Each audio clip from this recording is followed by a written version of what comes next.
Shall we say, praise the Lord? Hallelujah po rin ang pangalan natin. Panginoon nating kamayan ng bawat isa at batiin ang bawat isa sa biyaya ng ating Panginoon at sa kagalakan na magkakita ulit tayo sa oras nito sa isang maliit na kalipunan at gawain ito. Praise God. Salamat sa ating Panginoon. Ating buksan na ating mga banal na kasulatan sa aklat ng John chapter 7. Ay babasahin ko ang verse 37 up to verse 39 ng John chapter 7. So we rito sa verse 37, now on the last day, the great day of the feast, Jesus stood and cried out, saying, if anyone is thirsty, let him come to me and drink. He who believes in me, as the scripture says, from his innermost being will flow rivers of living water. But this he spoke of the Spirit, whom those who believe in him were to receive, for the Spirit was not yet given, because Jesus was not yet glorified. Praise God. Na lahat ng magsabing, Amen. Parihin ng Diyos, mga kapo tayo sa oras na ito. Ang Panginoon ang magdagdag ng blessing sa mga salita nating binasa sa oras na ito. So sa oras na ito ay nais kong dumulog sa salita nating Panginoon. Salamat sa narinig nating mga salita ng Diyos, pangaral at kasama ng paalala sa bawat isa sa atin. So totoo na there's a lot of destruction na pwede nating maranasan sa buhay na ito, sa mundong ito. Dahilan, alam nyo, ang tanging bagay na ginagawa ng kaaway, well, naniniwala ba kayo ng destruction? Una sa lahat, ito'y galing sa kaaway. See? So, ang banal na kasulatan sa book of 2 Corinthians chapter 4 ay sinabi ron na the God of this world ay binubulag niya ang mga mata ng mga tao upang hindi sumilang sa kanila ang liwanag ng salita ng Diyos. So dinidistract sila. Maraming yung mga pagbulag dito ay hindi lamang po ito hindi ka nakakakita. Mga pagbulag dito ay isa sa paraan ng pagbulag ay ikaw ay ite-turn away ang iyong kaisipan, yung focus mo ay aalisin doon sa bagay na yun at kukunin ang iyong atensyon sa isang bahagi upang ilayo ka niya sa kaisipan, sa plano ng Diyos. Dahilan, kapag ang isang bagay ay iyong pinagtuunan ng pansin at ikaw ay nagbigay ng matamang pansin sa bagay na ito, merong bagay na bububuksan sa iyo. Diba? Kaya sabi ng ating Panginoon sa book of Matthew chapter 13 ay merong mga bagay na nagiging daan at nais ng Panginoon na binigay niya sa bawat isa sa atin ang pagkaunawa sa kanyang hiwaga. Yun ang pinakamagandang bagay. Binigay sa atin yung pagkaunawa sa kanyang mga salita upang tayo ay mabuksan at makita natin ang kahalagahan ng isang bagay. At kapag nakita natin ang kahalagahan ng isang bagay, handa tayong bitawan ng mga bagay na iniisip natin sa unang pagkakataon, sa unang tingin natin ay valuable, pero kapag nakita natin ang higit na value ng bagay na spiritual na bagay, handa nating bitawan ang bagay na dahil alam natin there is no value at all. Wala siyang ano pamang halaga sa kumpara sa mga bagay na spiritual na galing na ibibigay ng ating Panginoon. Now sa oras na ito ay nais kong i-share sa inyo ang isang kaisipan at magpatuloy sa mga bagay na nais ng Panginoon na ipahatid sa bawat isa sa atin. At ginamit ko po yung chapter 7 ng book of John at ito ay napakainam na bagay Alam nyo, ang Book of John, kung inyong bibigyan ng pansin, ay iba ang style, iba ang estilo ni John ng kanyang sulatin ang Book of John. Although ang mga aklat na ito from Matthew to John ay tinatawag na synoptic gospels. So ibig sabihin parang halos pare-pareho sila. Pero bawat gospel ay meron silang iba't ibang paraan, iba't ibang estilo na ginagamit sa pagsusulat. So hindi po sila parang nagkopyahan lang ng kanilang mga sulat, kundi ang kapansin-pansin dito sa Book of John ay binigyan ng pansin ni John ang tatlong ilang account about the feast tungkol sa piyesta ng Passover. At alam nyo, dahilan ng ating Panginoon, ang ministry niya lang ang ministry niya lang nang siya ay mag-start ang ministry ay tumagal lamang ng 3 taon o 3 taon at kalahati to be exact, ay makikita natin si John ay ginamit niya sa Book of John yung mga Passover. At mapapansin nyo na may mga ilang Passover na binigyan ng pansin, kung di magkamali 3 hanggang 4 na Passover, 3 Passover, at yung pangatlo, yung pinakahuling Passover, ay ito na yung Passover na doon niya inialay ang kanyang sarili sapagkat si Kristo ang siyang fulfillment ng Passover. Diba? Siya ang fulfillment ng Passover. Siya ang kordero ng Diyos. Siya ang handog para sa ating mga kasalanan. At eksakto yung pinakahuling Passover ay sa kanya, ito yung mismong kanyang kamatayan. At kung inyong, alam nyo, napansin ko sa banal na kasulatan sa Book of John, ay maintindihan ninyo kapag ito yung sinabi natin, Panginoon, search the scripture, and then doon ay may mga bagay na mabubuksan sa bawat isa sa atin.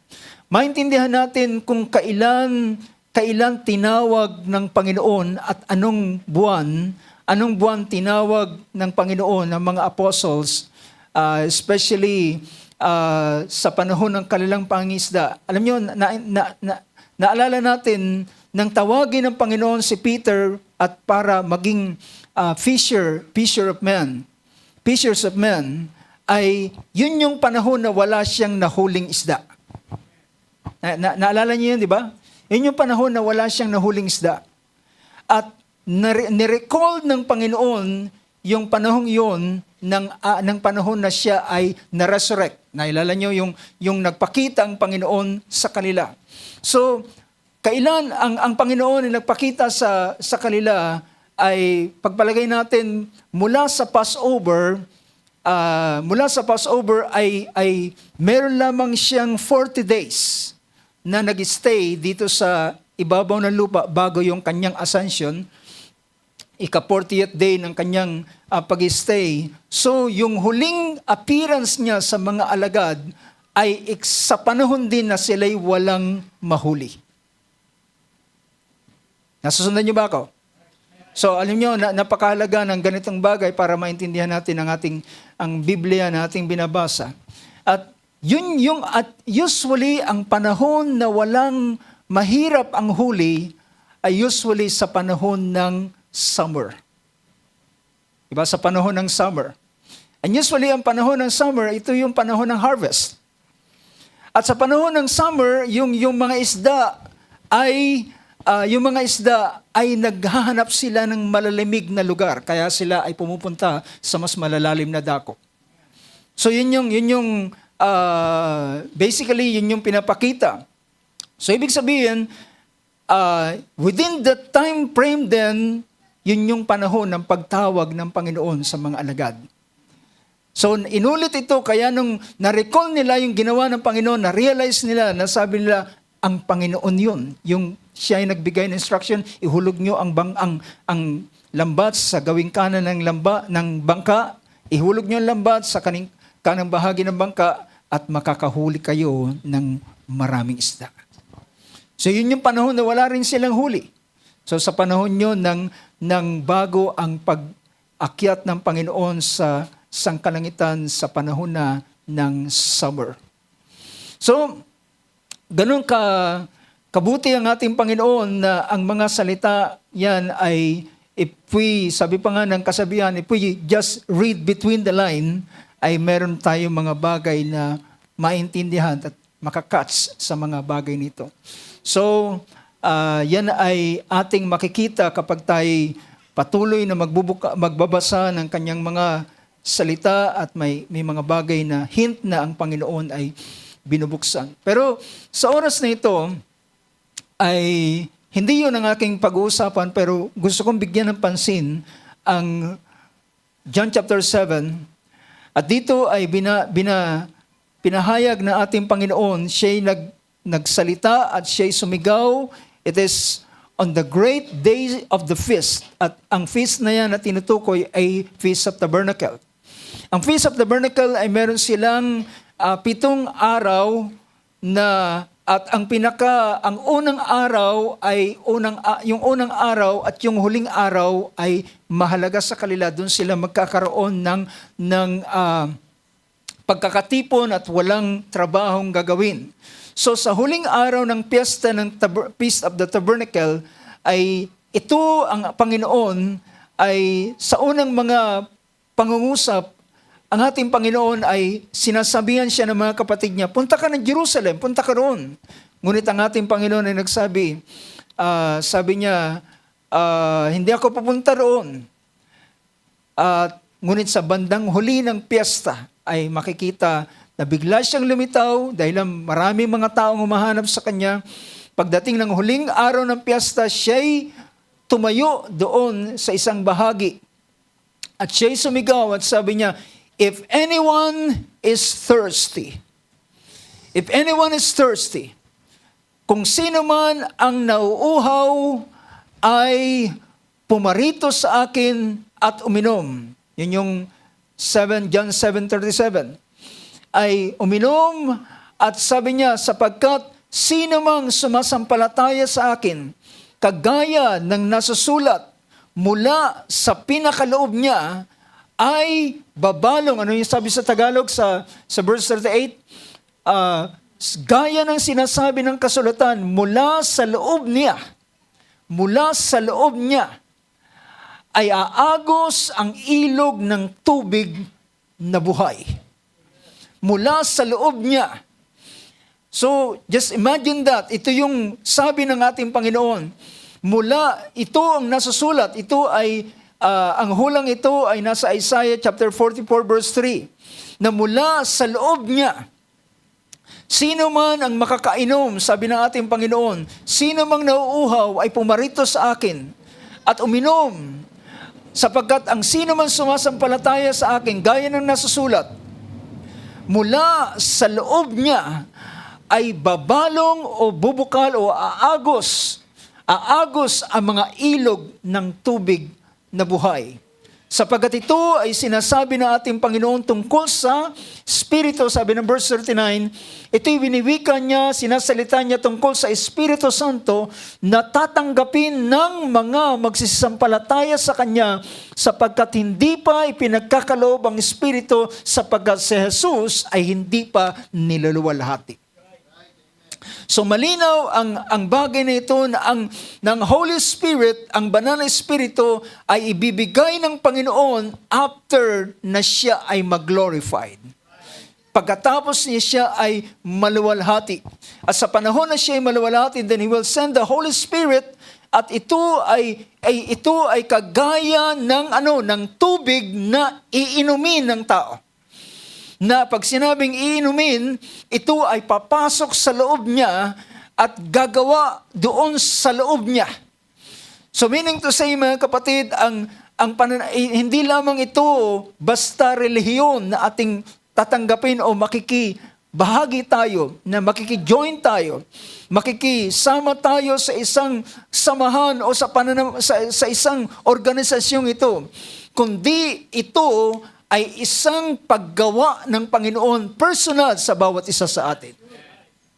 Ito'y personal niyang paggawa sapagkat ang pag-inom na ito ay individual. Pag sinabing pag-inom at metaphorically ay pinakita na ang Holy Spirit ay inilalarawan siya sa tubig na iinumin ng tao. Na ang tubig ay siyang pinakamahalagang bahagi sa buhay ng isang tao. Diba? Sabi pa nga ay pwede kang tumagal na hindi kumakain sa ilang araw pero hindi ka pwedeng tumagal na walang tubig sapagkat ang dehydration ay mabagsik na kaaway ng ang tao ay mamamatay kapag siya ay na-dehydrate. So ibig sabihin, ganun kahalaga ang Holy Spirit. Nakikita niyo yung kahalagahan, mga kapatid?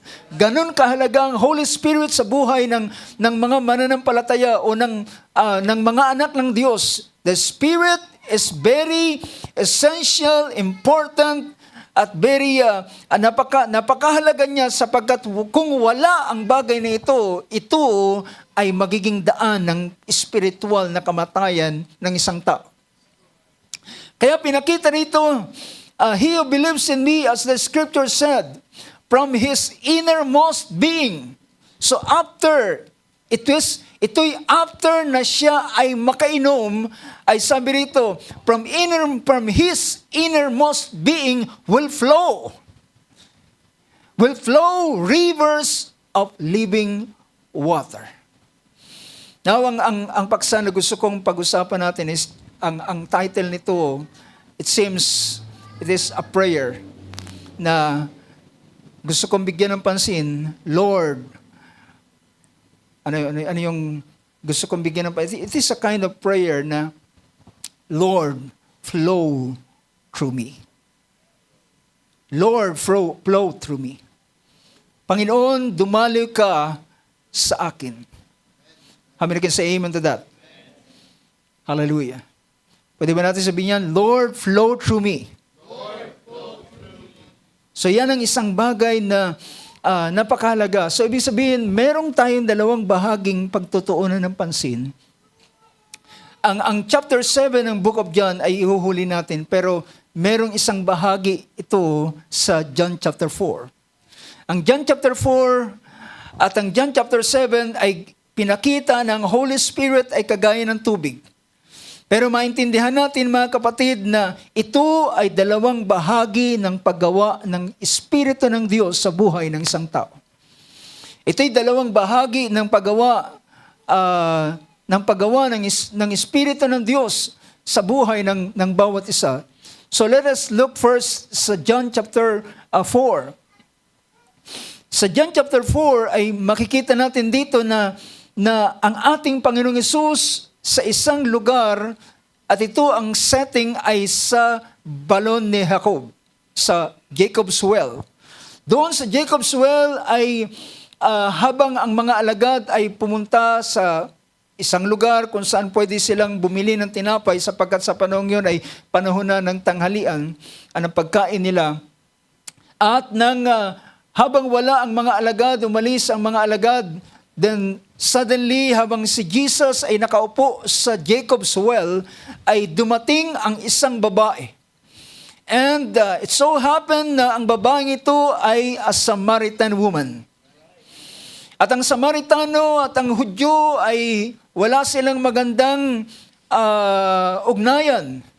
Wala silang magandang ugnayan. Kaya nang dumating ang babae doon sa mismong balon ni Jacob, ay ang ating Panginoong Hesus ay nagpasimulang nagsabi sa kanya, pwede mo ba akong bigyan ng mainom?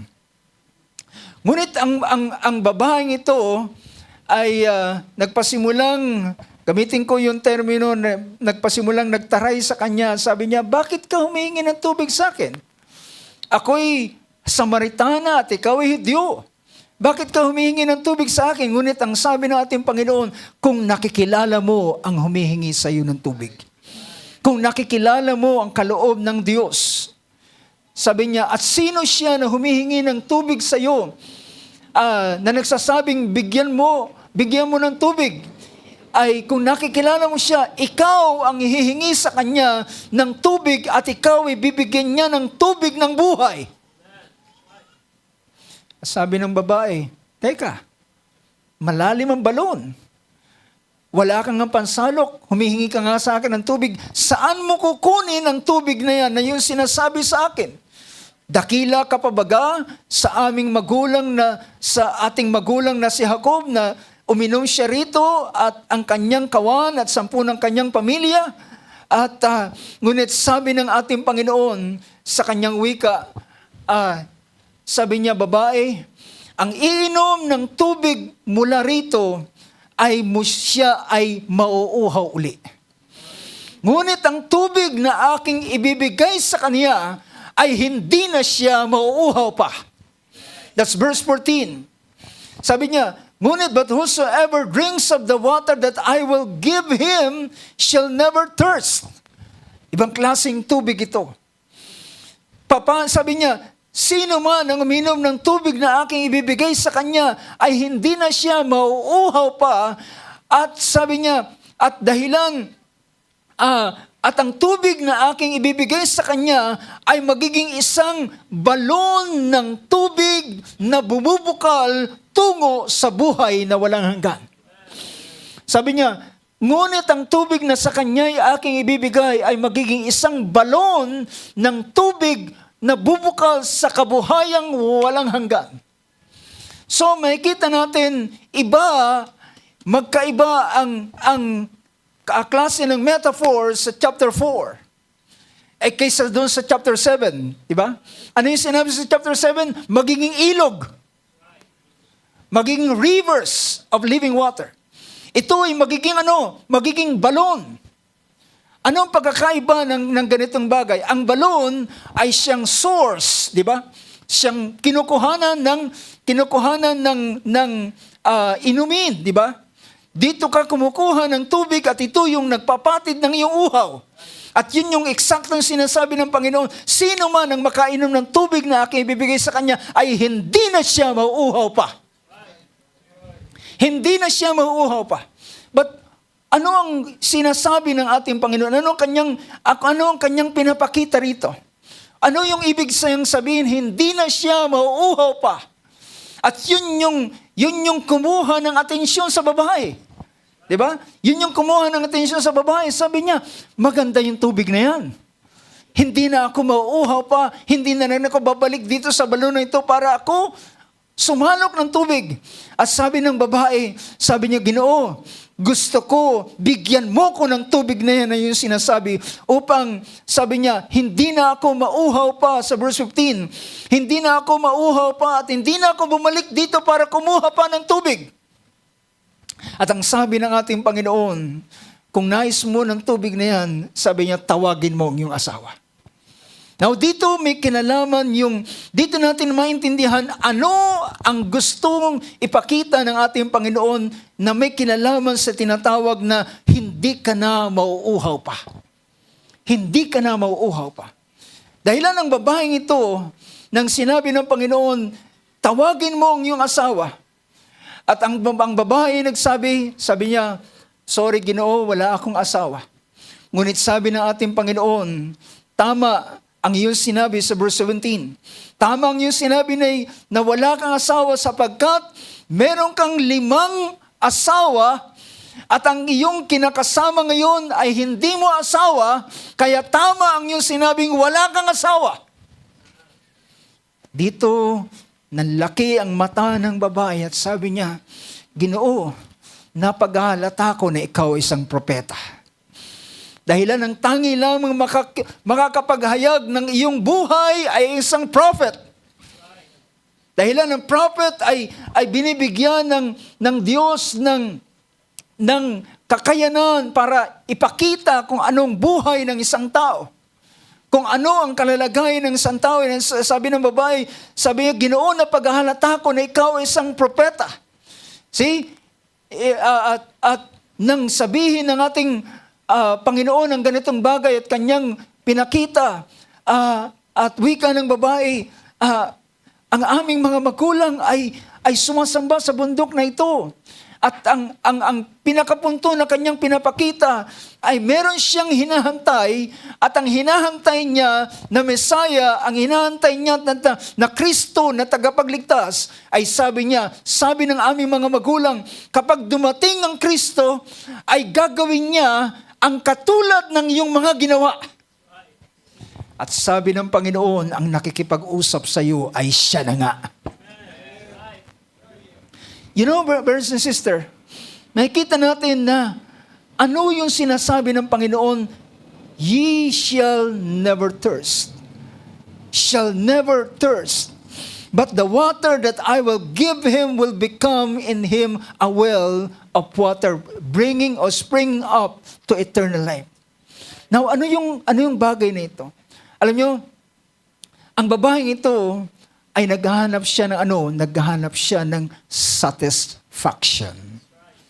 Is that right? Naghahanap siya ng satisfaction. At iniisip niya sa pamamagitan, well, minsan po ito yung sinasabi ng ilan, siguro kapag ako'y nakapag-asawa, ay ako'y satisfied na. At kapag ako'y nakapag-asawa ng pinakamagandang babae na tila Miss Universe, ay wala na akong hanapin pa. Hindi po yan totoo. Hindi yan totoo. Kahit ang isang babae makakuha at makapag-asawa ng pinakagwapo sa kanilang lugar, ay hindi pa rin niya magsasatisfy sa iyo. Dahilan ng magandang babae at ang gwapong lalaki, lilipas ang kanilang kaluwalhatian. At kapag ang babae ay lumipas ang kaluwalhatian at ang lalaki ang kanyang hanap ay ganito lamang bagay, siyempre pa maghanap siya ng iba. So meaning to say, mga kapatid, ang babaeng ito ay naghahanap siya ng satisfaction. At hindi niya ito nakuha sa pagpapalit-palit ng kanyang mga asawa. Alam niyo, merong sinasabi ang kasulatan na ang tao ay meron siyang dinidesire at ang tao kapag hindi nabantayan ang kanyang tinatawag na desire, ay ito ay umuwi sa tinatawag na greed. Now, tingnan ninyo ang sabi ng banal na kasulatan. At ang kalalagayan ng tao ay ganito. Ang book of Proverbs ay nagsasabi ng ganito sa chapter 27 verse 20. Tingnan natin ang chapter 27 verse 20. Pinakita rito ang pangungusap na ito, sabi niya, ang Sheol at ang kapahamakan. Ang Sheol, ang tinutukoy diyan is Sheol.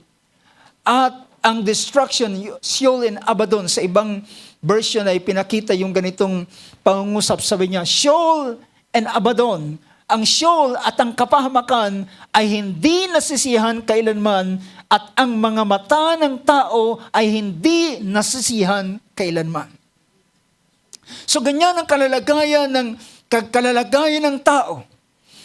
Ang tao sa kanyang sarili ay hindi siya masisihan. And at isa pang bagay na pinakita rito, ang katulad ng mata ng tao, yung desire ng tao, ay katulad yan ng Sheol. Alam niyo ba, ng Sheol ay hindi, ito ay sabihin natin, pwedeng bigyan ng pansin dito, ay ito yung pinupuntahan ng mga patay. Meron dalawang pinapakita ang Sheol, ito ay ang libingan or either yung Hades. Well, kailanman ang Hades, ang Sheol na pinupuntahan ng mga taong namamatay ay hindi pwedeng maglagay ng karatula, sorry, no vacancy. Diba? Hindi pwedeng lahat ng tao ay pupunta roon, at ang Sheol ay kagaya ng ang Sheol ay hindi kailanman mapupuno, hindi kailanman masasatisfied. Ganoon ang kalalagayan ng tao. Meron pang isang verse dito sa chapter 30, verse 15 and 16 ng Book of Proverbs pa rin. Ito'y patungkol pa rin sa, sabi niyan, 30 verse 15. Ang Sheol, pinakita rito, Yeah? Sabi niyan, ang linga ay may 2 anak na sumisigaw, bigyan mo, bigyan mo. So give me, yung nasa sabi riyan. Bigyan mo. May 3 bagay na kailanman ay hindi nasisihan. Oo, 4 na hindi nagsasabing tama na o siya na. Ano yun? Verse 16. Ito'y ang Sheol, ang baog na bahay bata, ang lupa na hindi napapatirang uhaw ng tubig, at ang apoy na hindi nagsasabing siya na o tama na. So, pinapakita rito, kagaya ng Sheol, at ang baog na bahay bata, ay pinakita ang kanyang kalalagayan. Ang tinutukoy dito, kahit anong ibigay mo sa kanyang regalo, hindi siya masisihan dahil ang kailangan niya ay anak. Kahit anong regalo ibigay mo sa kanya, yun ang sabi ni Elkanah. Sabi niya, ginagawang kita, ikaw ang pinakamahal ko, sabi niya kay Hana. Ikaw ang pinakamahal ko. Sabi niya, ginagawa kong lahat, ibinibigay ko sa iyo lahat. Double portion ang binibigay ko sa iyo. Ano pa, di ba ako ay higit pa sa 7 anak? Pero mga kapatid, hindi siya masatisfied until ang anak talaga, dahil yun ang hinahanap. Hindi siya pwedeng masatisfied ng anumang mga bagay. Ang tanging magsasatisfied sa kanya. So ibig sabihin, kahit anong ibigay sa kanya, yun yung kalalagayan ng baog na bahay bata. At ang tigang na lupa. Kapag sa panahon ng drought, mga kapatid, kapag panahon ng drought, kahit balde-balde na ibuhos mo doon sa lupa, ay sasabihin ng lupa, uhaw pa rin ako. Dahilan, iinumin niya lang yung tubig na ibubuhos mo sa kanya, at ang isa pang bagay ay kagaya ng ang apoy na kukonsume. So it is just, ito'y paglalarawan, mga kapatid. Ito'y paglalarawan ng kalalagayan ng tao na hindi ang tao masasatisfied. Walang anumang bagay sa mundong ito ang magsasatisfied sa kanya. At ang pinaka-worst, mga kapatid, kaya ang ating Panginoon ay nagbigay siya ng pangungusap sa Luke chapter 12, verse 15. Ang sabi ng Panginoon, dito sa chapter 12 ng Luke, sa verse 15, siya ay pinuntahan ng isang lalaki na sabi niya, Panginoon, sabihin mo sa kapatid ko na hatiin niyang kayamanan na ipinamana sa kanya. At bigyan niya naman ako. Ngunit sabi ng Panginoon, sinong naglagay sa akin bilang hukom sa inyo? O tagapaghati ng inyong kayamanan? And verse 15, ang sabi ng ating Panginoon, mag-ingat kayo sa lahat ng kasakiman. Pinakita rito na sabi niya, beware and be on your guard against every form of greed. Ibig sabihin, mga kapatid, ang greed ay not just only one form. Nandyan ba kayo? Ang greed ay hindi lamang ito just one form. Ang greed ay merong iba't ibang mga klase. At kung ating makikita sa panahon ngayon, yan ang namamayani sa buhay ng mga tao, di ba? Evidently, nakikita natin ang ganitong bagay na hindi mo pwedeng isatisfied ang tao ng kapangyarihan. Hindi mo rin siya masisiyahan sa pera, sa salapi. At kahit siya ay magkamal ng maraming salapi, ay still gusto pa rin niyang hangarin na makamtan niya ang buong sanlibutan. Diba? Kapag siya ay nakatikim ng kapangyarihan, gusto niyang umangat sa kapangyarihan at makuha ang pinakamataas na klase ng kapangyarihan. But brothers and sisters, ang isang bagay, kaya't ang payo ng ating Panginoon, be on your guard against every form of greed.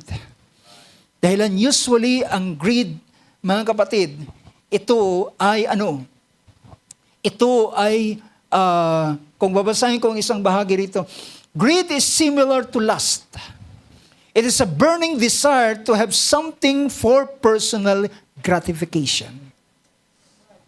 So greed is like similar to lust. It's burning desire. Ito'y merong nag-aalab na pagnanasa doon sa kanya para sa kanyang sariling kasiyahan.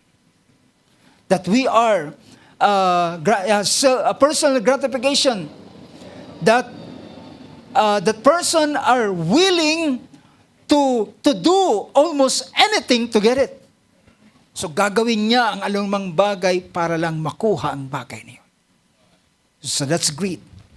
Pero usually ang pinaka-ugat ng bagay na yan is yung selfishness. Dito nag-ugat ang greed na yan. Although masabi natin hindi naman thank God hindi ako ganoon, and thank God mga kapatid. But brothers and sisters, merong tinatawag na other form of greed. Na dumarating ang isang pagkakataon na ang bagay na iniisip mo na lang, kapag ang tao ay iniisip na lamang niya ay ang kanyang sarili, it is starting point, ito'y ugat ng papunta sa kanya sa greed. Ito isang form na rin. Kakaintindihan ba tayo, ma? It is also a form of greed, yung selfishness ng isang tao. Na dumarating ang tao sa punto na ayaw niya nang magbigay sa iba at gusto niya lamang ito sa kanyang sarili. Pero ang tinuturo ng ating Panginoon sa atin, tayo ay magbigay. Di ba? Dahilan kapag ikaw ay nagbibigay, binebreak mo yung iyong kagustuhan ng isang bagay ay para sa iyo. Di ba? Binebreak mo yung bagay na yun. Sabihin mo, kung merong nangangailangan din naman ako. So bago ko ibigay sa kanila, di sa akin muna. But it's also a form of greed. This selfishness. Ang pagiging makasarili. At yan ang sinabi ng Book of Timothy, di ba? 2 Timothy, pinakita roon na yan ang kapanahunan natin ngayon. Lovers of money, lovers of pleasure more than lovers of God. Handa nilang itaya o ipagpalit ang mga pleasure at ilang pang mga bagay para sa kanilang self-gratification, para sa kanilang sariling bagay. So, ang ating Panginoon ay tinuturuan tayo sa ganitong bagay. Kaya ang sabi ng ating Panginoon sa kanyang sulat, sa kanyang Sermon on the Mount, give, magbigay ka, at ikaw rin naman ay bibigyan. Magbigay ka, at ikaw ay bibigyan. Tamang sukat, tamang sukat, siksik, liglig at umaapong ibibigay sa iyo, sa iyong kandungan. At kung anong sukatan na yung ginawa, ay siya ring ibabalik sa iyo ng Panginoon. So that's the way to break greed sa buhay ng bawat tao. So ito yung sinabi ng ating Panginoon na sabi niya sa babae, kapag ikaw ay uminom ng tubig na aking ibibigay, hindi ka na mauuhaw pa. Ano ang kanyang aalisin? Ano yung uhaw na yun na kanyang iko-quench? Ano yung uhaw na yun? Ito ay yung pansariling satisfaction ng isang tao lamang. Dahilan kapag ang Espiritu ng Diyos ay dumating sa kanya, kapag ang Panginoon ay gumawa sa kanya, mangyayari yung nangyari sa Ezekiel 36:25. Sabi niya, aking wiwisikan kayo ng malinis na tubig at kayo ay lilinisin ko sa lahat ng inyong karumihan at sa lahat ng inyong mga Diyos-Diyosan. At ang mga Diyos-Diyosan na ito ay ang bagay na ipinapalit ng tao sa Diyos. Anumang bagay nilalagay ng tao na mas mahalaga kaysa Diyos, that's idolatry. Yan ang pinakita ng banal na kasulatan. So, lilinisin ko kayo sa inyong karumihan at kahit man sa inyong mga Diyos-Diyosan ay aking alisin kayo at bibigyan ko kayo ng bagong diwa. That's the work of the Holy Spirit. Ito'y gawa ng Espiritu ng Diyos, gawa ng Diyos sa buhay ng isang tao. Aalisin ko, sabi niya, bibigyan ko kayo ng bagong diwa, bagong espiritu. Yung bagong diwang ito ay ang bagong isang perspective, a right perspective. Lahat ng tao ay may perspective, di ba? Kapag ikaw ay nagsabi sa kanya, nagpaliwanag ka ng isang bagay, meron din siyang perspective on his own. Meron siyang ipapakitang perspective niya. Kung yan ang pananaw mo, ito ang pananaw ko. Pero kapag ang Panginoon ay magpasimulang gumawa sa kanya, bibigyan siya ng panibagong perspective. It is a right perspective. And it is, hindi lamang ito worldly perspective, kundi ito ay divine and heavenly perspective. Na ang kanyang desire ngayon ay hindi na lamang kanyang pansariling satisfaction, kundi ano ang magdadala ng kapurihan sa Diyos. Ano ang magbibigay ng kalawalatian sa Panginoon? Ano ang magbibigay ng kasiyahan? See, dahilan ito ang kalalagayan ng tao. At ito ang binabago ng Espiritu ng Diyos sa buhay ng isang tao kapag ang Espiritu ng Diyos ay gumawa sa kanya, kapag siya ay nakainom ng tubig na ito, na dati ang kanyang mga desire ay yung kanyang mga bisyo, yung kanyang mga gustong bagay. Pero all of a sudden, kapag ang Espiritu ng Diyos ay gumawa sa kanya, pati yung desire na yan ay alisin ng Panginoon. How many can say amen? Yung mga nakaranas nito ay magpapatotoo paano sila inalis ang ganitong klase ng uhaw sa kanila. Amen. At sila'y binigyan ng panibagong pananaw, another perspective. Dati, alam nyo ba, ang tao, para lamang isagawa yung kanilang bisyo, kahit sila'y mamatay, basta magawa nila yung bisyo nila. Diba? Iba may sinabihan na ng doktor, pero dahilan di nila yung desire na ito, it's so burning sa kanilang buhay na hindi nila kayang pigilan. At ito ay, ang ilan ay pinagpapalit nila, sabi niya, di bali nang mamatay. Diba? So this burning desire, that yun yung kauhawan na inaalis ng Panginoon. Yung desire na ito, yung thirst na ito, yung thirst sa mga bagay ng mundo, yung thirst sa mga pleasure at ilang pang mga bagay. Ito ay inaalis ng ng tubig ng buhay. Ito inaalis ng tubig ng Espiritu ng Diyos. Dahilan ang sabi ng Book of Corinthians chapter 12, verse 14, pinakita roon na tayo ay isang katawan, at tayo ay isang katawan na tayo ay miyembro. Verse 12 ng chapter 12 ng 1 Corinthians. For even as the body, kung paano ang katawan ay isa, mayroong maraming mga sangkap, at ang lahat ng mga sangkap ng katawan, bagamat marami, ay isang katawan, gayon din naman si Kristo. Can you say amen to that?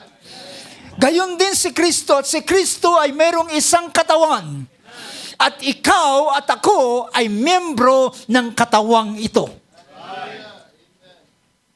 Ang bawat isa sa atin ang bumubuo ng katawan ng ating Panginoon.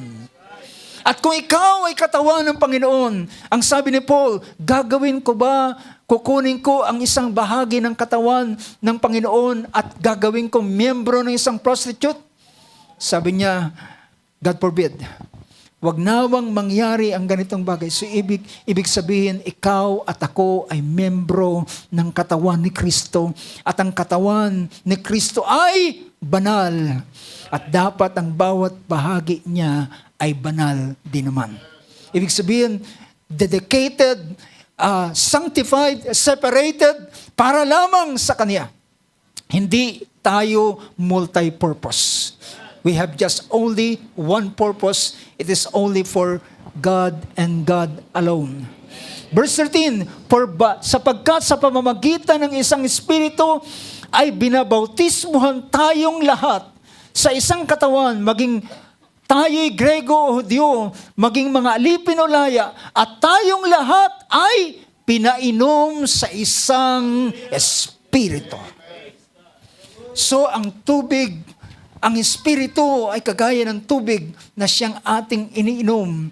At ito ay hindi lamang ito gumagawa ito ay gumagawa individual sa bawat isa sa atin. Ang bawat isa ay pinapainom. Yan ang larawan sa Acts chapter 2. Ang bawat isa ay nakitaan ng apoy na kawangis ng dila. Bawat isa sa kanila, 120 sila na nandoon, bawat ang 120 rin na apoy na kawangis ng dila ang naroon sa kanilang mga ulanan. At lahat sila ay nangapuspos ng Espiritu. Lahat sila individually, hindi 120, anong nandun, ang apoy, ang dilang kawangis ng apoy, 119 lamang, kulang ng isa. Well, lahat sila ay meron kompleto at lahat sila ay binigyan, lahat sila ay pinainom at nang makainom sila ng tubig na ito, it satisfies them. Nagbigay ito sa kanila ng satisfaction. Hallelujah. But now mga kapatid, yun yung unang bahagi. Yun yung unang bahagi ng pinakita ng John chapter 4. Pero ang John chapter 7 is another thing. Is another. Ito ay ibang paggawa. Iba pang paggawa ng Panginoon. Ito'y mas malalim na gawa ng Panginoon. Kaya pinakita rito, doon sa chapter 4, ang ating Panginoon ay nagsabi na makikita nyo ang pagkakaiba. Ang sabi ng Panginoon sa babae sa verse 14, sino mang iinom ng tubig na aking ibibigay sa kanya ay hindi na siya mauuhaw pa. And we know what is thirst na kinwens ng Holy Spirit. But dito sa chapter 7, ay siya'y sumigaw at kanyang sinabi sa verse 37, sa pinakahuling araw ng dakilang araw ng piyesta, ay si Jesus ay tumayo at siya'y sumigaw. At ano ang kanyang sigaw rito? Kung sino man tao'y nauuhaw.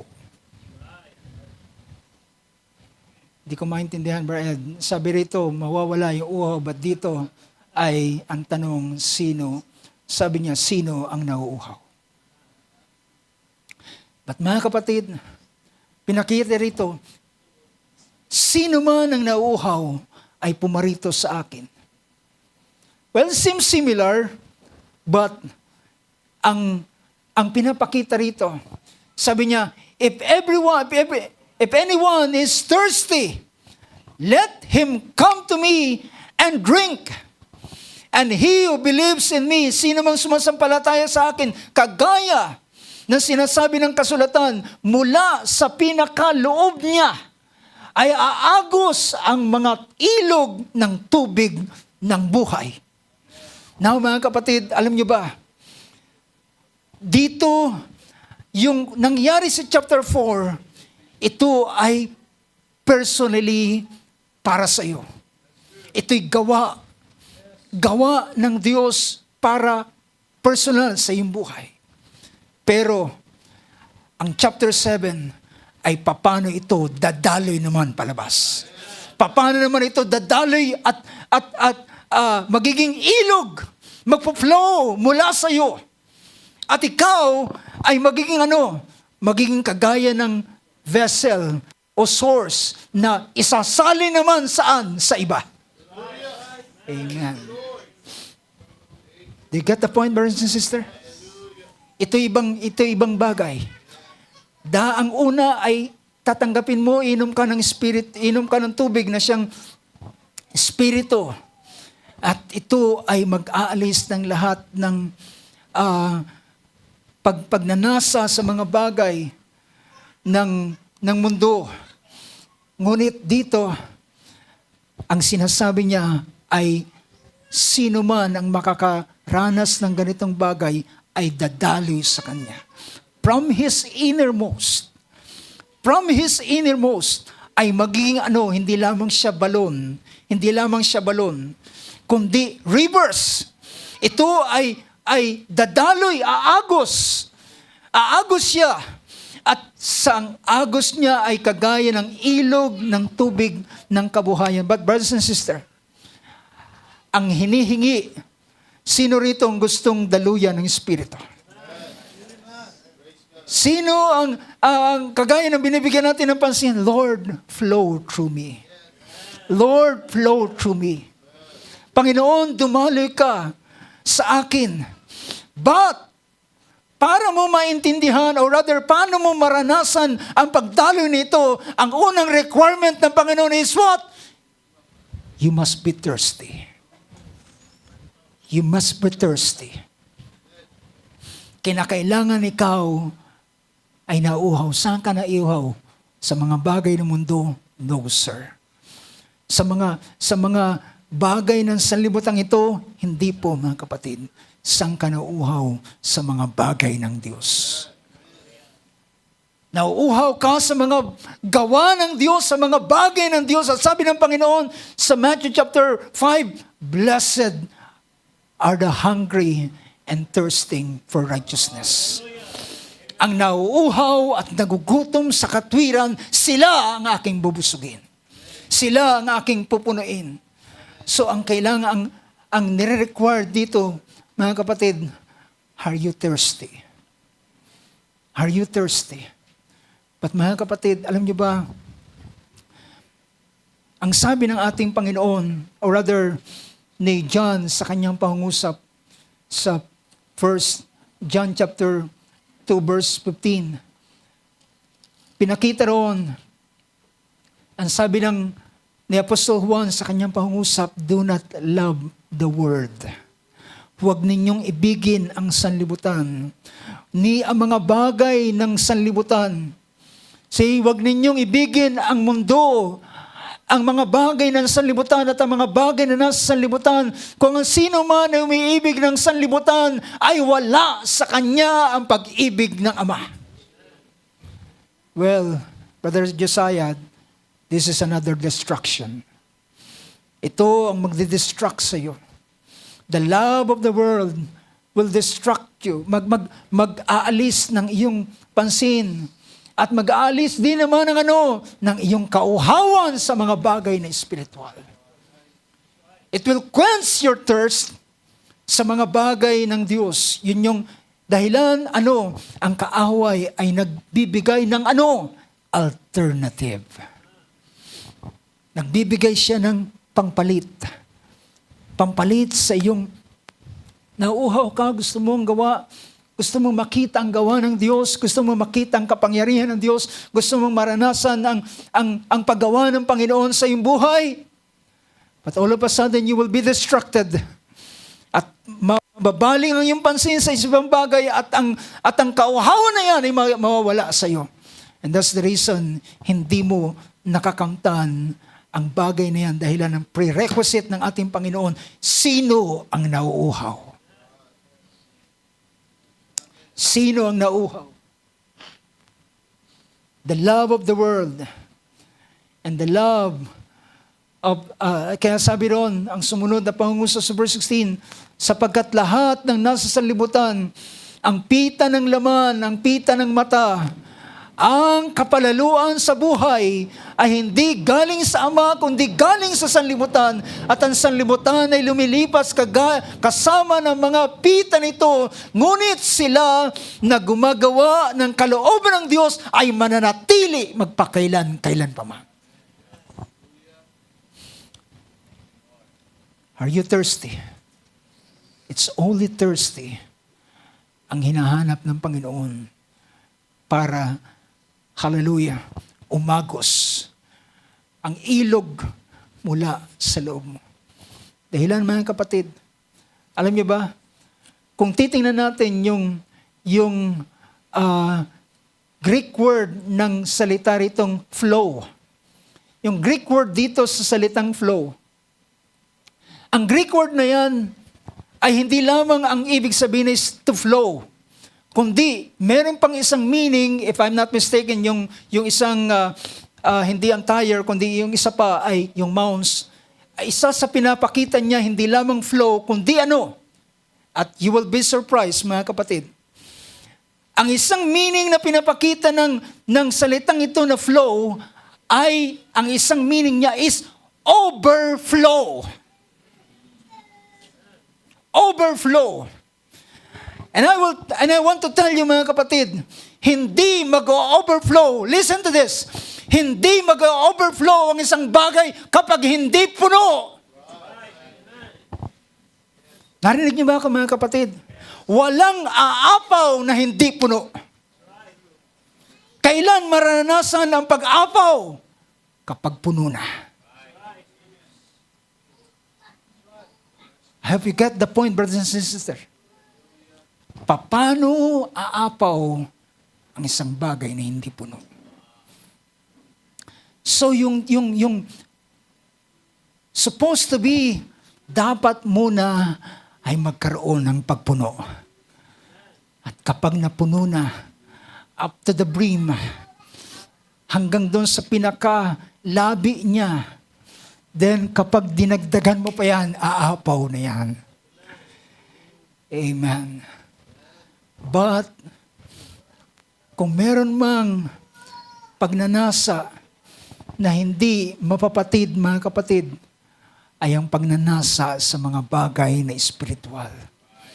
Sapagkat the more na ikaw ay binigyan at ikaw ay nakalasap, ikaw ay maghahanap pa at sasabihin mo, Panginoon, dagdagan mo pa ang bagay na yung binigay sa akin. Hallelujah. Kung meron ang desire ng mundo ng ganitong bagay, I believe, ang desire sa mga spiritual na bagay ay meron ding ganitong pagtuloy na pagnanasa. There is also hunger. There is also thirst for this. Merong hunger, merong thirst, merong pagkauhaw, merong pagkagutom. Mga kapatid, narinig ko ang isang mga ngaral na nangusap ng ganito. Okay lamang na ikaw ay magutom. It's natural to feel hungry, but you must hindi ka dapat makaranas ng yung isang pinapakita niya, hindi ka dapat makaranas ng starvation. Pag sinabing starvation, ay napabayaan na ang iyong sarili. Hungry, ang hunger is natural na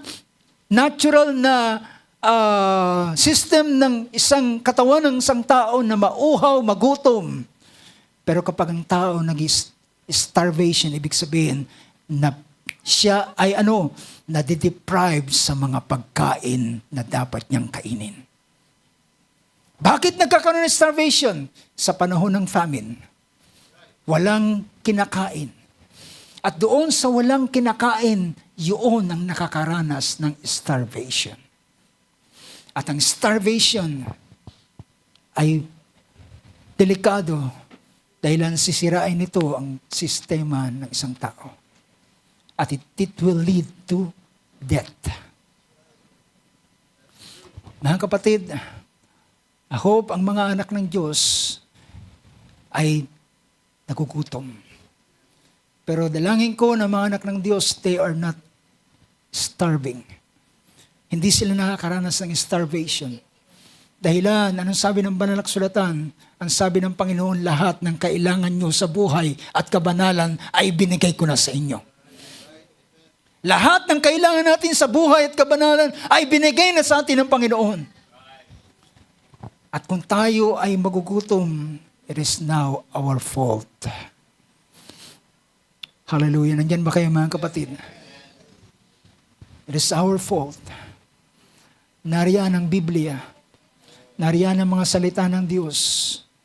Nariyan ang presensya ng Panginoon. Nariyan ang Holy Spirit. Nariyan ang lahat ng bagay na ating kailangan. Ang ating suliranin. Kung baka minsan ay merong nag-aalis ng ating uhaw. Nag-aalis ng ating gutom.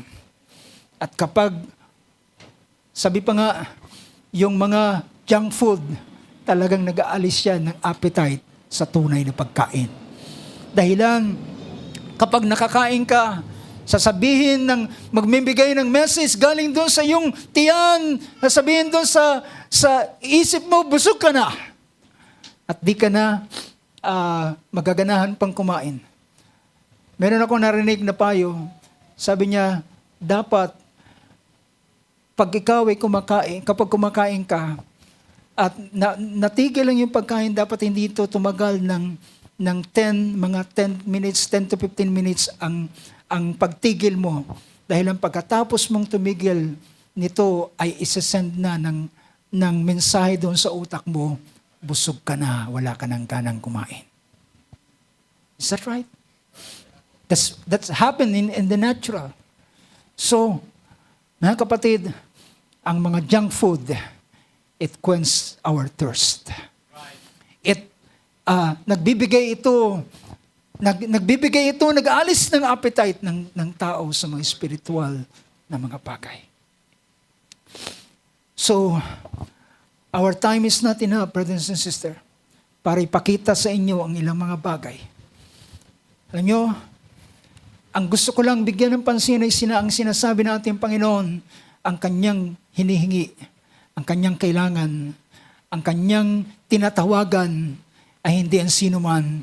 Ang tinatawagan niya, sino ang nauuhaw?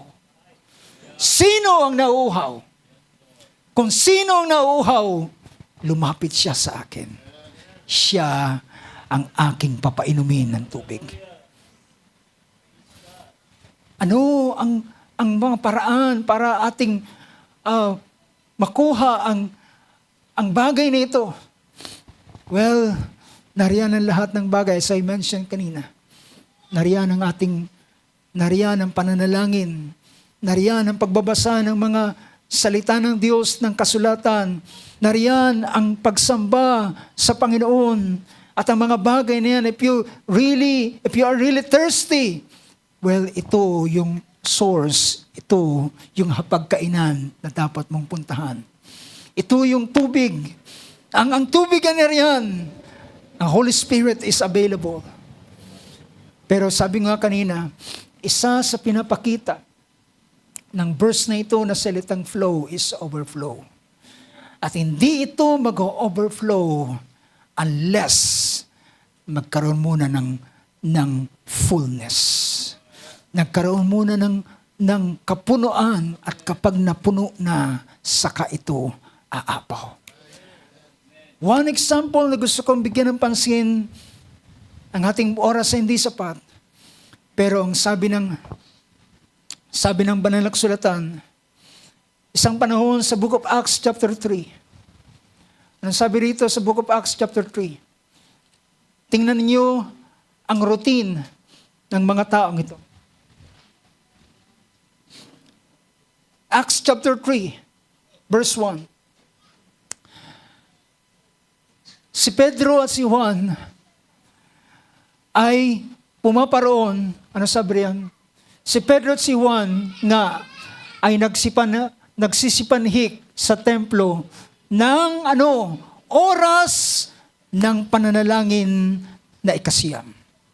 Ang ikasiyam na yan ay ang ikatlo ng hapon. Ikatlo ng hapon at ito ay naging gawi nila na manalangin. Ibig sabihin, ang mga apostol na to, since they received the Holy Spirit, ay meron silang naging routine. Meron silang routine.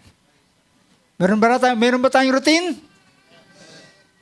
Kaya lang, anong klase ang routine meron tayo? Meron silang routine. Ang routine nila is every 3 o'clock in the afternoon ay pupunta sila sa templo, sa isang bahagi ng templo, na doon inaalaw ang mga tao. At doon sila ay tinawag itong the hour of prayer. Gusto kong tanungin kayo, mga kapatid, do we have an hour of prayer? Meron ka bang oras na yung routine, na siyang panahon ng iyong pananalangin, siyang panahon ng iyong pakikipag-ugnayan sa Panginoon, siyang panahon ng iyong pagsamba sa Kanya, na hindi ang pagsamba, hindi lamang dito sa church, hindi lamang sa panahon ng ating pagkakatipon, hindi lamang sa panahon na mayroong song leader at nagpapaawit ng awit. Are we worshiping individually? Tayo ba'y sumasamba sa Panginoon? Tayo ba'y lumuluhod sa Kanya? Tayo ba'y mayroong oras ng routine ng panalangin? Tayo ang makakasagot ng tanong na ito. Ayaw ko na kayong tanungin isa-isa, pero gusto ko ipakita ang mga taong ito, mayroong routine sila. Mayroong routine sila. Sabihin na natin na ito ay naging tradisyon, pero primarily sa pasimula, ito ay routine ng mga apostol. Meron silang ikatlong oras, ito yung oras ng pananalangin. Ibig sabihin, on daily basis, ito ang kanilang ginagawa. Amen. On daily basis, ito ang kanilang ginagawa. At habang sila, maring kahapon, galing sila doon, nanalangin, magkasama sila ni Juan. Ilang mga days na nakalipas, ay lagi sila magkasama ni Juan na every 3 o'clock, sabi niya, magte-3 o'clock na, tayo na, pumunta tayo doon sa malapit sa templo at tayo manalangin. Maring Monday, pagdating ng Tuesday, sabi niya, tayo na, magte-3 o'clock na, punta tayo doon. Wednesday, and for example, on Thursday, sabi ni Juan at Pedro, tayo na, tayo manalangin. Punta tayo doon. Pero ngayon, merong ibang kapansin-pansin na nangyari. Merong isang lalaking naroon. Lagi naman yung marahil naroon, pero it so happened na yung pagdaan nila ay eksakto doon mismo sa lugar ng lalaking ito na lumpo. Na araw-araw din, may routine din siya na naroon siya. At since ang lalaking ito, sabi roon, at ang lalaki na pilay, isang lalaki na pilay buhat pa sa tiyan ng kanyang ina, ay dinala roon na siya'y inilalagay araw-araw sa pintuan ng templo na tinatawag na maganda upang manghingi ng limos sa mga nagsisipasok sa templo. And it so happened na sa pagdaan ni Pedro at ni Juan, ay nadaanan nila ang lalaking ito. At ang lalaking ito, he reached out his hand at sabi niya sa kanila, verse 3, nang makita niya sila Pedro at Juan na pumapasok doon sa templo, ay siya ay nagpasimulang humingi sa kanila ng limos. He began asking to receive alms. But Peter along with John, kanyang tiningnan ng lalaking ito. At habang kanyang tiningnan ng lalaking ito, ang sabi niya naman doon sa lalaki, sabi niya, tingnan mo kami, tumingin ka sa amin. Sabi ni Pedro at ni Juan, tumingin ka sa amin. At yung lalaki naman ay tinigtang sila at nagkapanagpo ang kanilang paningin. At inisip ng lalaking ito, ngayon lamang ako nakakita ng ganitong magbibigay sa akin. Ngayon lang ako nakakita ng ganitong klaseng magbibigay na pinapatingin ako sa kanya. Dati, pag meron silang gustong ibigay, dudukot sa bulsa marahil at i-itcha sa kanya. Ano mang yan, mga lepta o magkano meron sila sa kanilang bulsa at ihahagis doon at magpapatuloy ng paglalakad. Pero ito'y kakaiba. Ang sabi sa kanya, tingnan mo kami. tumingin ka sa amin. At tumingin naman siya. At ang namumuo sa kanyang kaisipan, malaki siguro ang ibibigay niya sa akin. Mas malaki kung ako'y nakatanggap ng malaki kahapon. Siguro sa buong buhay ko, ito yung pinakamalaking matatanggap ko. Pero nang sila ay nagpasimulang tumingin, he began to give them his attention, expecting to receive something from them. Pero pagdating ng verse 6, ang sabi dito ni Pedro, sabi niya sa verse 6, datapot sinabi ni Pedro, ginto at pilak, wala ako. Ginto at pilak, wala ako. Pero sabi niya, ngunit ang nasa akin ay siyang ibibigay ko sa iyo. Hallelujah! Wala akong ginto, wala akong pilak. Pero kung anong nasa dito sa loob ko, yun ang ibibigay ko sa iyo. At sabi niya sa pangalan ni Jesus na taga Nazareth, inuutusan kitang tumayo ka at lumakad. Amen. At nagpasimulang umagos ang tubig ng buhay mula kay Pedro papunta doon sa lalaking lumpo. At ang lalaki ay lumakas ng kanyang bukong-bukong, ang kanyang sakong, ang kanyang binti ay nagkaroon ng lakas. At siya'y tumayo, at siya'y lumakad, at siya'y tumakbo, at siya'y naglulukso na nagpupuri sa pangalan ng Panginoon. Kung ano ang nasa akin. But brothers and sisters, tandaan natin, hindi sila humantong sa ganitong bagay unless na sila ay puno ng Espiritu Santo. Now mga kapatid, sapat na ang bagay nito para maintindihan natin ang mensahe na pinapaabot sa atin sa umagang ito.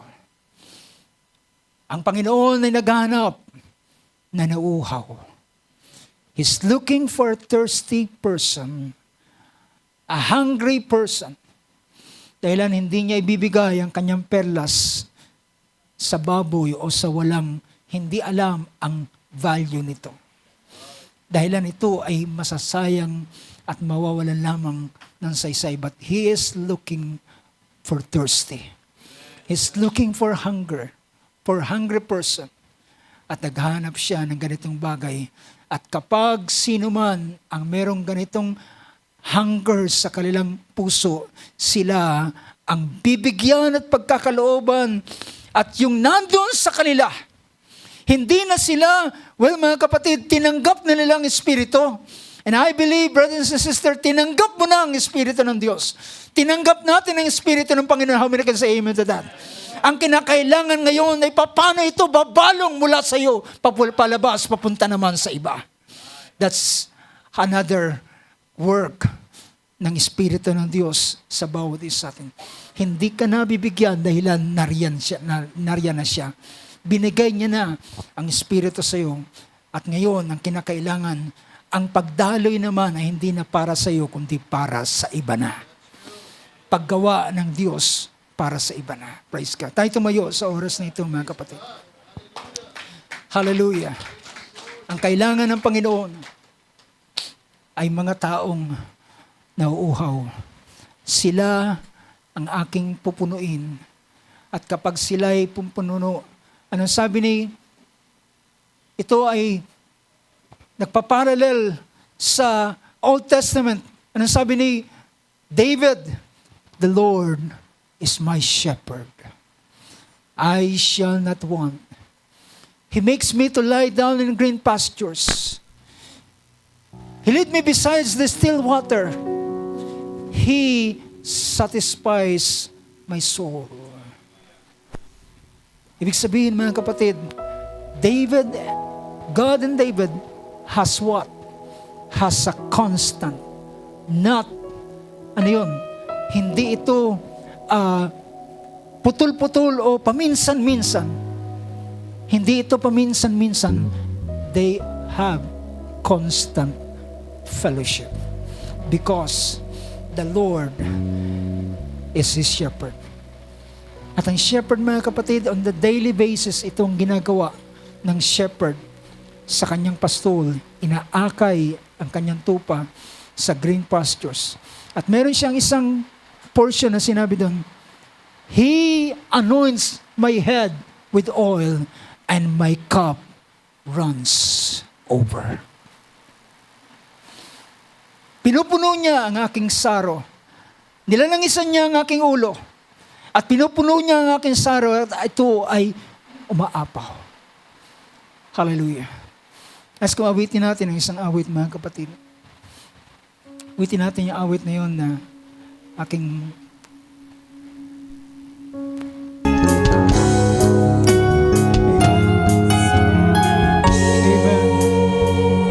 habang tayo nakatayo sa oras na ito at ating binubuksan ang ating puso sa ating Panginoon, walang ibang paraan para siya'y dumaloy kundi makakita siya ng mga nauuhaw.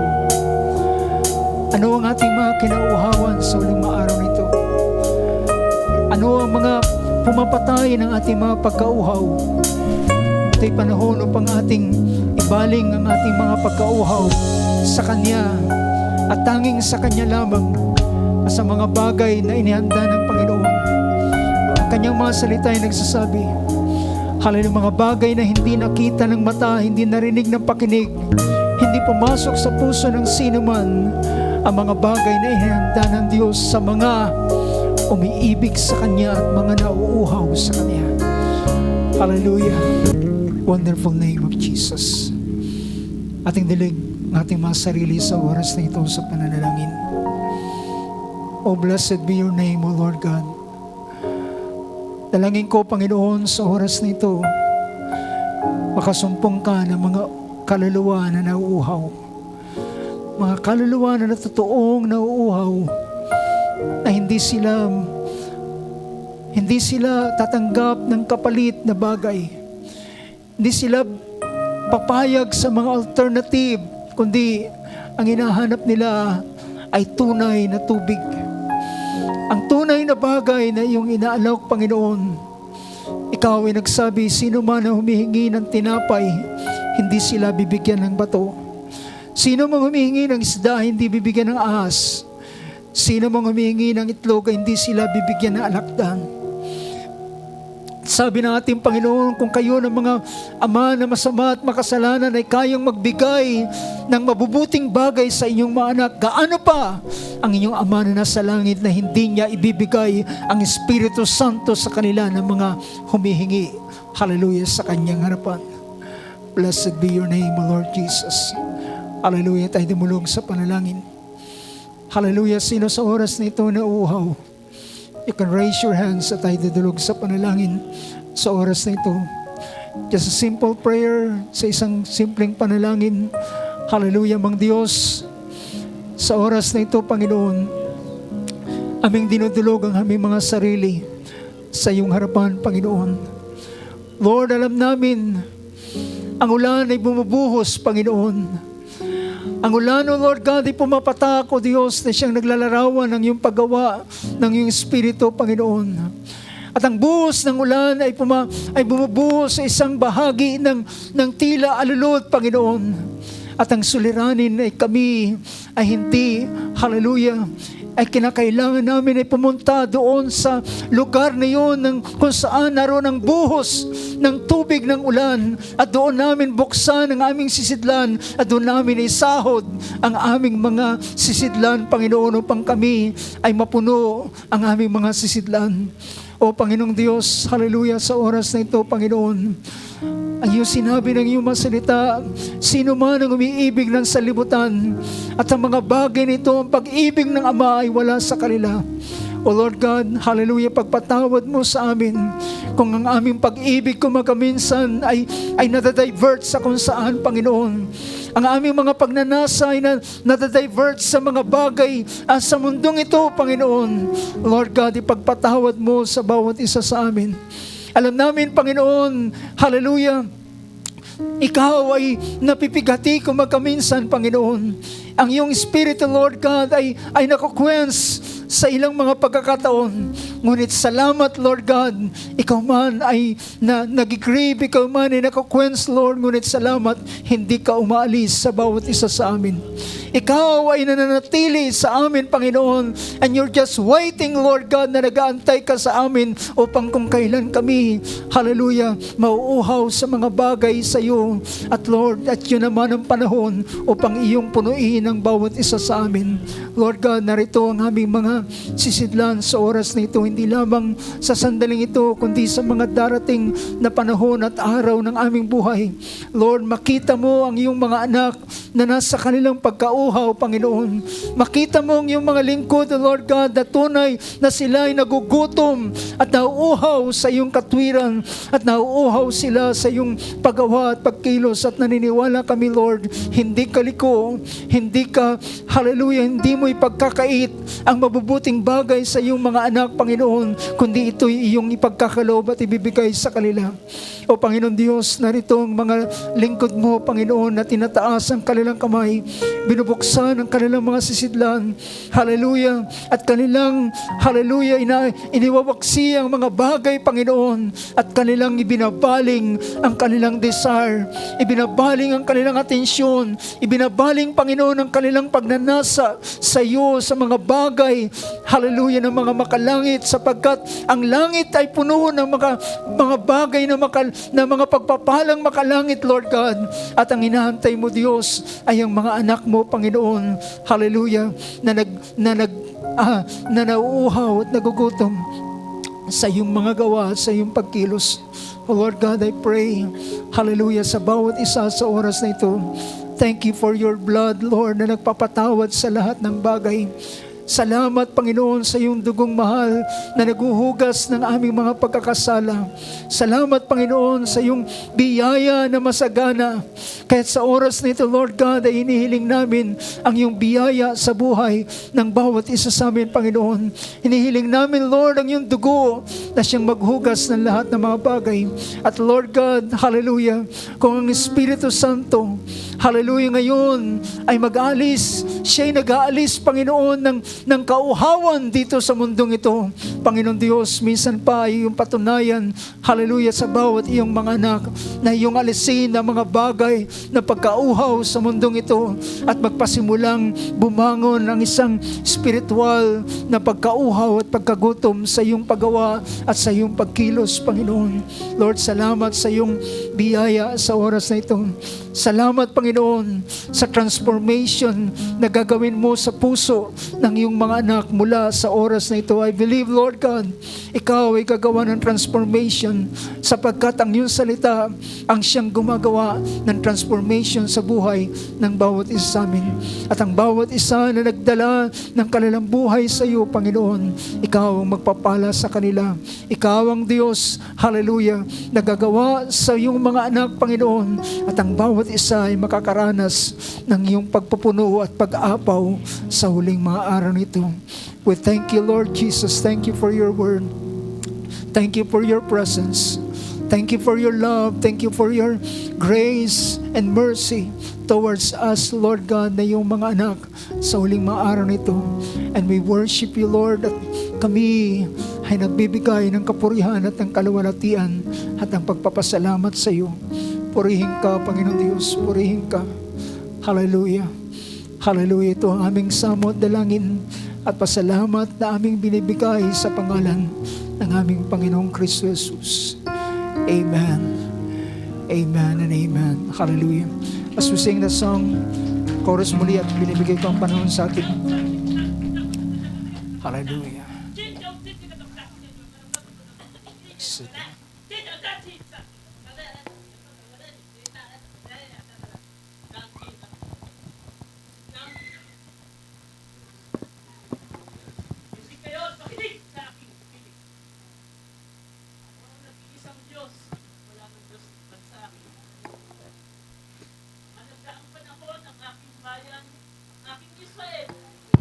Kailangan pumunta sa aking templong Jerusalem.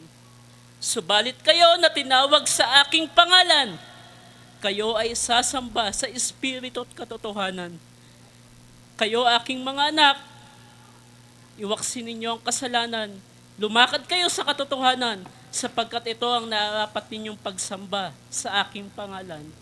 Kayo ay aking babalikan isang araw at hindi na maglalaon ng panahon, sabi ng Panginoon.